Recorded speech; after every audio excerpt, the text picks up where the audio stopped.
এত লেখাপড়ার দরকার নেই। জীবনে লেখাপড়া করতে হয়, মাথা রাখতে হবে জীবনের জন্য লেখাপড়া, লেখাপড়ার জন্য জীবন।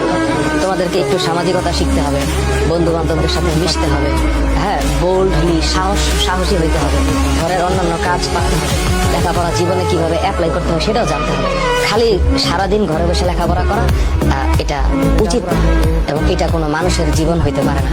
হ্যাঁ, মানুষের জীবনে সবকিছু করতে হবে, সাইকেল চালাইতে পারতে হবে, সাঁতার শিখতে পারতে হবে, হ্যাঁ, ক্রিকেট খেলতে পারতে হবে, ফুটবল খেলতে পারতে হবে, গাছে উঠতে পারতে হবে, ডাব নারিকেল পারতে হইতে পারে, ডাব নারিকেল কাটতে হবে, মাছ মাছ ধরতে হবে, মাছের বাজার থেকে মাছ কিনে আনতে হবে, মাছ কাটতে হবে, মুরগি কাটতে হবে, রান্না বান্না শিখতে হবে, নিজের কাপড় চোপড় ধুইতে হবে, ঘর বাড়ি পরিষ্কার করতে হবে, আরেকজনের সমস্যা সমাধান করার জন্য উদ্যত হইতে হবে, নিজের ঘরকে পরিষ্কার পরিচ্ছন্ন রাখার জন্য নিজেকে কাজ করতে হবে, এগুলো শিখতে হবে।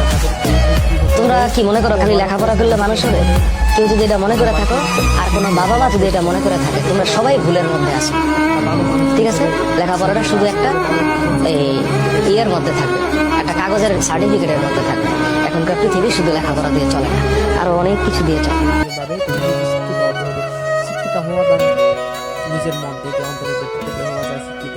তুমি যদি ভালো কাজ করো তোমাকে শিক্ষিত হতে হবে, তোমার ভালো কাজ তোমাকে সব শিক্ষিত বলবে সবাই,